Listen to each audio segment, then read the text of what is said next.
It's finally here, my MacBook Pro 16-inch M1 Max review. And it took me a little while, but I didn't want to rush it out and just showcase how I'm playing back footage, but I wanted to get a feel for it on actual projects. And that's what we did. We used the MacBook Pro 16-inch on a lot of different kind of projects lately. We shot multicam sequence interviews, we used lots of animations and plugins and color grades and different kind of codecs. So I could really get a feel for how powerful that machine actually is and what kind of shortcomings it has. And more on that after the intro. My name is Damon Cooper and welcome to Monkey Pixels.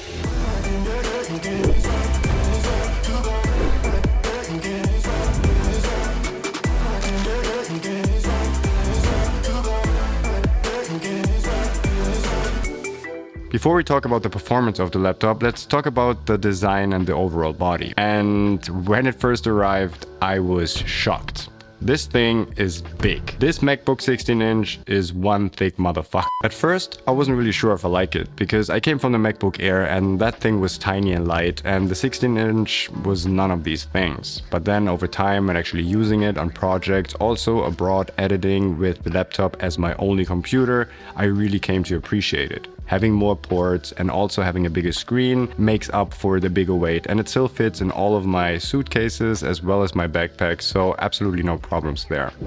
Speaking of ports, it's amazing that they now stepped up their game and brought back some of the ports. Obviously you have the headphone jack, but you also have an SD card slot, and that is amazing, especially because we shoot mostly on SD cards now with two of our Canon C70s. And especially for run and gun work, you don't have to bring a card reader and you can just plug the card into the computer and just do a quick transfer of footage, and that is really appreciated. Furthermore, we now have 3 Thunderbolt 4 ports, and that's also a big step up from the 13-inch, the MacBook Pro and the MacBook Air, because, well, the more ports the better. And we also brought back the MagSafe, and that is pretty cool. It has fast charging, so you can basically charge up the laptop 50% in half an hour, and that is also pretty cool. But for me, I have a little bit mixed feelings about this. If it was up to me, I would 100% skip the MagSafe and get one more Thunderbolt 4 port, because that is my biggest pet peeve that I have with the machine, and that is the lack of ports in general. Because with Thunderbolt, it's always an issue. Yes, I have a Thunderbolt hub and that should theoretically work and extending my Thunderbolt ports, but it really doesn't. And I have to hook up a lot of hard drives to the machine at all times. Having the MacBook Pro as my main editing machine here in the office, I have it hooked up to an external 4K display, a working SSD RAID, a backup SSD RAID, sometimes an external SSD to transfer footage to edit on the go or to one of my editors. And I also need to have some external card readers if I'm not shooting on SD cards or if I want to have a dual SD card slot.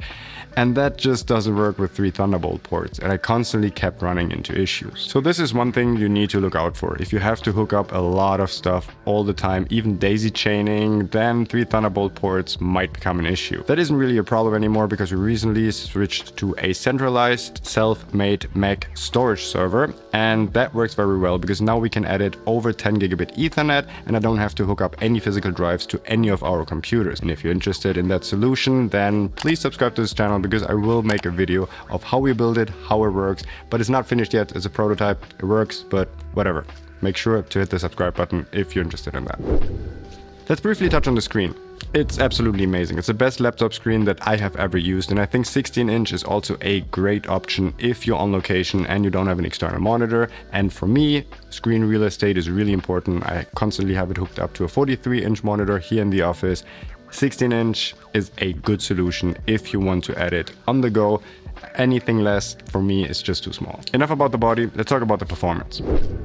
Generally speaking, the performance of the M1 Max is absolutely amazing, and I have the 10 core with the 32 core GPU and 32 gigabytes of RAM. Overall, there's not much that this machine can do, and although I do think that 32 gigabytes is way enough for almost everyone, I ordered a second machine with the 64 gigabytes for Franco to edit, and I think that if you really want to future-proof this machine, then 64 gigabytes is the better option, because if you step up your game to 8K, then you need more GPU RAM, and since the RAM is shared with the CPU, I think it's better to just have more for future purposes. I don't do a lot of animations, I don't do 3D stuff, and we don't really do After Effects, but I think After Effects would be one reason to step up your game when it comes to the memory. But for purely video editing in Final Cut or photo editing, I think 32 gigabytes is enough for most people, but if you have the money, just spend it and upgrade.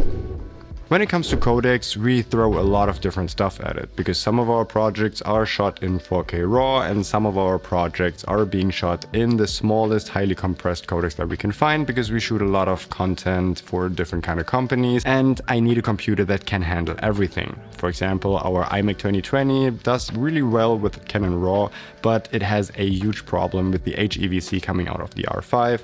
Also, the long GOP coming out of the C300 Mark III is a problem for it. The 16-inch MacBook Pro has absolutely no problem with any kind of footage that we throw at it. Just by comparison, for example, it has absolutely no issues with a 4K long GOP codec coming out of the Canon C70, for example, and it only uses about 50% of the CPU, whereas the iMac 2020, which also has 10 cores, uses about 300% and struggles as soon as you go higher than 25 frames. One thing that was also really important to me was that it can handle multiple streams of our codecs, and so far that hasn't been an issue at all. Sometimes we shoot a 3-angle interview or even a 4-angle interview, and when shooting music videos you have up to 16 angles.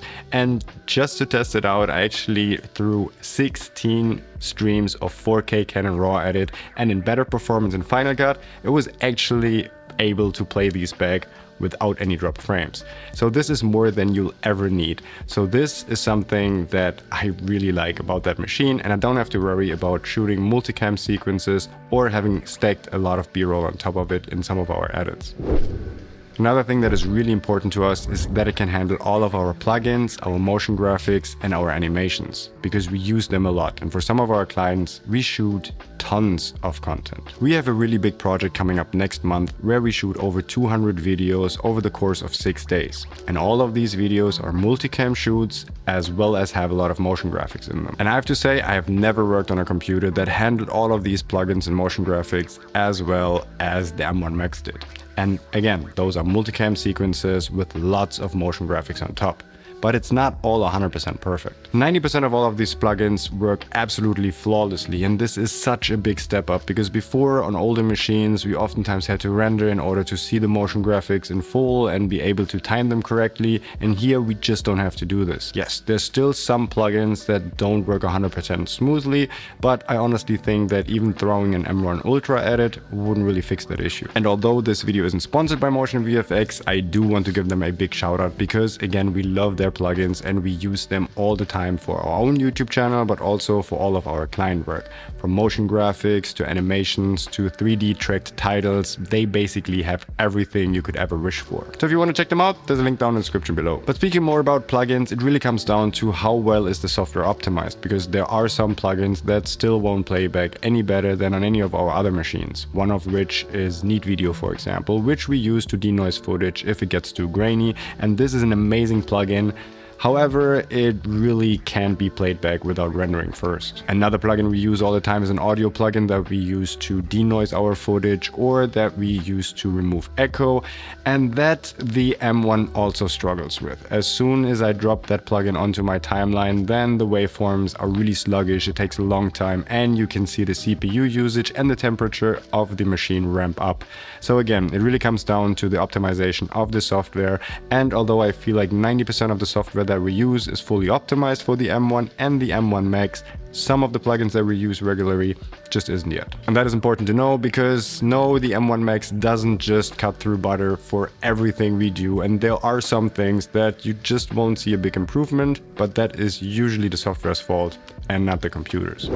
Another thing I absolutely love about the 16-inch MacBook Pro is that it just doesn't get hot. Again, I'm editing multicam sequences, playing Hearthstone on the side, have different apps open, and the fan still doesn't ramp up. The number of times I could actually hear the fan, I can count on one hand. And that was a big struggle I had with all of my laptops before, because as soon as I just looked at them funny, plugged in a 4K monitor and opened up a project, it was game over, and I could barely hear my own thoughts because the machine was getting so loud.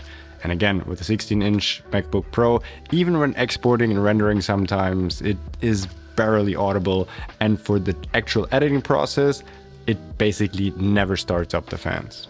So now they hyped up the 16-inch M1 Max MacBook Pro so much, let me give you my opinion on what kind of specs you actually need as a video editor. Because again, since we had so much client work, I wanted to get another MacBook Pro 16-inch for Franco, but they weren't available, and the only machine available was the M1 Pro in the 14-inch with 16 gigabytes of RAM. So this is what I got for Franco in the meantime. We were absolutely surprised of seeing how well the M1 Pro with 16 gigabytes of RAM edits all of our projects with the same motion graphics, the same plugins, and you could barely see a difference between the 16-inch M1 Max and the 14-inch M1 Pro. And even though the 14-inch M1 Pro that he's currently working on only has 16 gigabytes of RAM, he never got the message that he is running low on memory. He's mostly working in Final Cut, and there it's usually not the issue. And if you do a lot of Photoshop and After Effects, then you will run out of memory quickly if you only have 16 gigabytes of RAM. But if you're just video editing in Final Cut or Resolve, I think 16 to 32 gigabytes is plenty. So if you really do want to have a smaller machine, I think the 14-inch might just be enough for you, and you might not even need the M1 Max, and the M1 Pro might also do the job for whatever you're doing. Export times might also be a little bit faster on the M1 Max compared to the M1 Pro, but unless you're batch exporting hundreds of videos every day, it really doesn't make a big difference. So if you're really low on budget, I think that either the 14-inch M1 Pro or the 16-inch M1 Pro could actually do the job. Me personally, I want to get the fastest MacBook Pro that I can get with the most gigabytes of RAM just to future-proof, because I like that machine so much that I don't see us buying another machine within the next couple of years, and we still have enough overhead even if we want to start shooting 8K in the future. When it comes to the size, me personally, I use that machine 80 to 90% here in the office hooked up to a 4K screen. So 14-inch would basically do, although I do use the 16-inch as a second monitor. But when out in the field, yes, the 16-inch is a lot bigger and heavier, but overall I can't stress enough how much I like having that bigger screen compared to the 14-inch, and I wouldn't want to edit on the 14-inch when out in the field, and I would always go for the 16-inch. So what's my verdict of the M1 Max 16-inch MacBook Pro? I absolutely love it. This is the best computer that I have ever used, and I'm not looking for anything else, and I can't really ask for more. Even though they just came out with the Mac Studios, M1 Max, and even an M1 Ultra, I don't have any fear of missing out, and I don't feel like I want to upgrade anytime soon, because the 16-inch M1 Max MacBook Pro is everything I need. So I hope you found this review a little helpful, and if you did, then please give this video a thumbs up because it really helps the channel grow. Subscribe for more, and I hope to see you on the next one.